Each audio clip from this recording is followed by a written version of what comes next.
नमस्कार, AB star news देख रहे हैं आप और मैं हूं आपके साथ सोहन सिंह। देश लाइव में बात करेंगे देश दुनिया की तमाम अहम खबरों की। शुरुआत करेंगे पंजाब की खबर के साथ। दरअसल पाकिस्तान की पत्रकार आरूसा के साथ दोस्ती को लेकर पंजाब के पूर्व मुख्यमंत्री कैप्टन अमरिंदर सिंह लगातार विरोधियों के निशाने पर रहे हैं। लगातार विरोधी इसको लेकर सवाल उठाते रहे हैं, जिसके बाद अब अमरिंदर सिंह ने पलटवार किया है। दरअसल उन्होंने कुछ तस्वीरें पोस्ट की हैं, फेसबुक के जरिए उन्होंने ये तस्वीरें पोस्ट की हैं और अब वो सवाल पूछते हुए नजर आ रहे हैं। दरअसल पाक पत्रकार आरूसा के कथित आईएसआई लिंक को लेकर कैप्टन के को जो है अभी तक आलोचनाओं का सामना करना पड़ रहा था, जिसके बाद अब कैप्टन ने पलटवार किया है। अमरिंदर ने अपने फेसबुक पेज पर कुछ तस्वीरें जारी की हैं, जिनमें आरूसा देश के बड़े नेताओं और फिल्मी हस्तियों के साथ नजर आ रही हैं। अमरिंदर ने सवाल पूछा है कि क्या तस्वीर में मौजूद हर व्यक्ति के पाकिस्तान की खुफिया एजेंसी के साथ संबंध हैं। उन्होंने दावा किया कि अगर भारत और पाकिस्तान के बीच वीजा पाबंदियां नहीं होती तो वे आरूसा को एक बार फिर भारत आमंत्रित करते। मालूम हो कि पंजाब कांग्रेस आरूसा से दोस्ती को लेकर अमरिंदर पर हमलावर है। पंजाब के उप मुख्यमंत्री सुखजिंदर रंधावा ने बीते हफ्ते कहा था कि राज्य सरकार आईएसआई से आरूसा के रिश्तों की पड़ताल करेगी। बता दें कि सोमवार को कैप्टन अमरिंदर ने अपने फेसबुक पेज पर आरूसा आलम की 14 तस्वीरें साझा की, जिसमें उन्हें सोनिया गांधी, सुषमा स्वराज, मुलायम सिंह यादव, अमर सिंह, अश्विनी कुमार, यशवंत सिन्हा, शत्रुघ्न सिन्हा, महेश भट्ट, श्याम सरन और पूर्व सेना अधिकारी जगजीत सिंह अरोड़ा समेत अन्य के साथ देखा जा सकता है।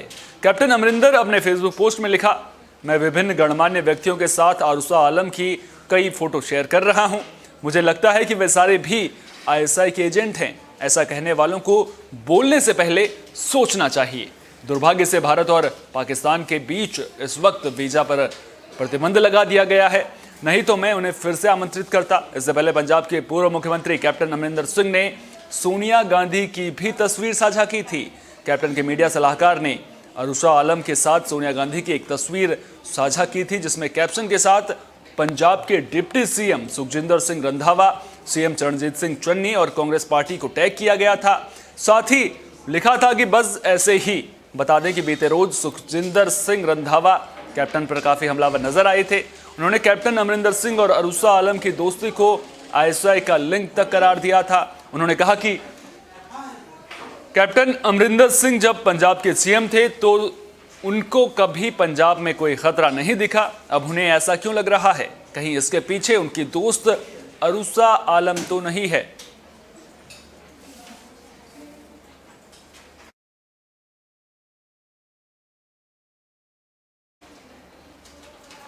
आज किसान आंदोलन के 11 महीने पूरे हो चुके हैं। इस मौके पर संयुक्त किसान मोर्चा ने मंगलवार सुबह 11 बजे से प्रदर्शन शुरू कर दिया। साथ ही तहसील और जिला मुख्यालयों पर देशव्यापी विरोध का भी आह्वान किया गया था।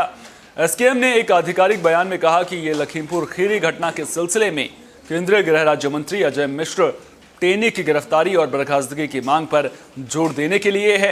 एसकेएम ने कहा कि ये विरोध भारत के राष्ट्रपति को संबोधित एक ज्ञापन के साथ खत्म होगा, जिसे जिला कलेक्टरों, मजिस्ट्रेटों के जरिए पेश किया जाएगा। यूपी के लखीमपुर खीरी जिले में 3 अक्टूबर को हुई हिंसा में 4 किसानों समेत कुल 8 लोगों की मौत हो गई थी। घटना के सिलसिले में टेनी के बेटे आशीष मिश्र और 12 अन्य को गिरफ्तार किया गया है। स्थानीय किसानों ने हिंसा के लिए केंद्रीय गृह राज्य मंत्री अजय कुमार मिश्र और उनके बेटे को जिम्मेदार ठहराया। हालांकि अजय मिश्र ने आरोपों को खंडन किया है। उन्होंने कहा है कि उनका बेटा घटनास्थल पर मौजूद ही नहीं था। आशीष ने वहीं दोहराया और आरोपों का खंडन किया। बाद में मामले में आशीष मिश्र समेत कई लोगों को गिरफ्तार किया गया था।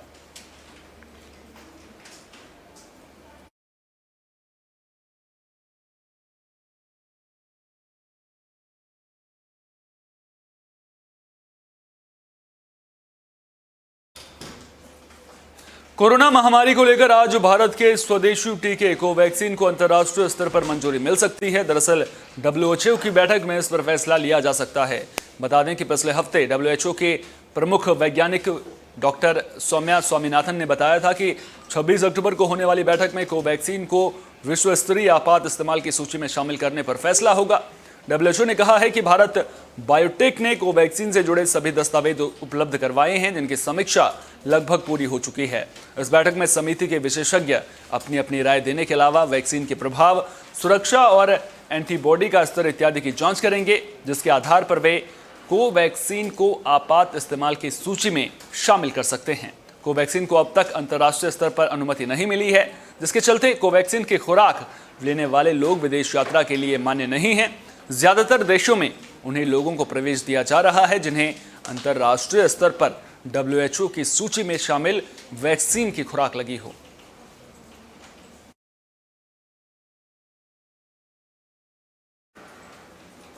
दिल्ली के पुराने सीमापुरी इलाके से आग लगने की खबर सामने आई है। इस हादसे में 4 लोगों की मौत हो गई है।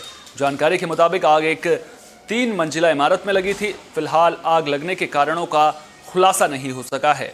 पुलिस ने बताया कि उसने सभी मृतकों के शव इमारत की 3री मंजिल पर बने कमरे से मिले हैं। बता दें कि पुलिस और दमकल विभाग को ओल्ड सीमापुरी के मकान नंबर G261 में मंगलवार तड़के 4 बजे आग लगने की सूचना मिली थी, जिसके बाद पुलिस टीम और दमकल विभाग के कर्मी मौके पर पहुंचे। फिलहाल आग पर काबू पा लिया गया है। मामले की जांच DFS, अपराध शाखा, FSL टीम और वरिष्ठ पुलिस अधिकारी कर रहे हैं।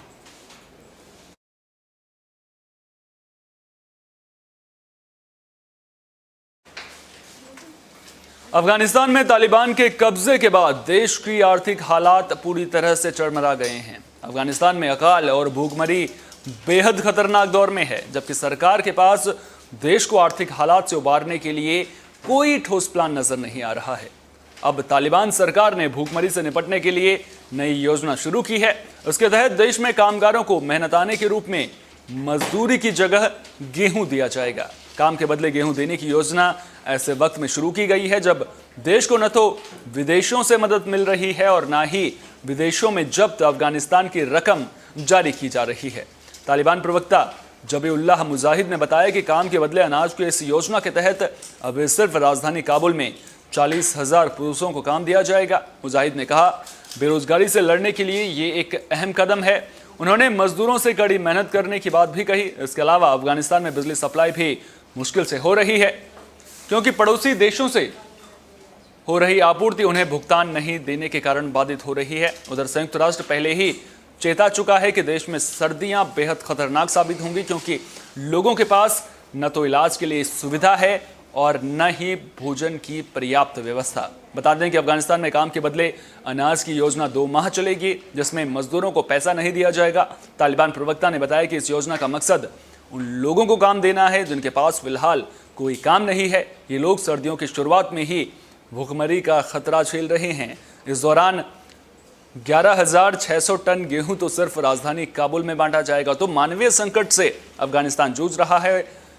तमाम जो मुल्क हैं, जो तमाम देश हैं, दुनिया के बड़े बड़े देश हैं, वो इस मानवीय संकट को समझ रहे हैं। लिहाजा जो मॉस्को फॉर्मेट की बैठक भी हुई थी, उसमें भी अफगानिस्तान में मानवीय संकट को लेकर चर्चा की गई थी।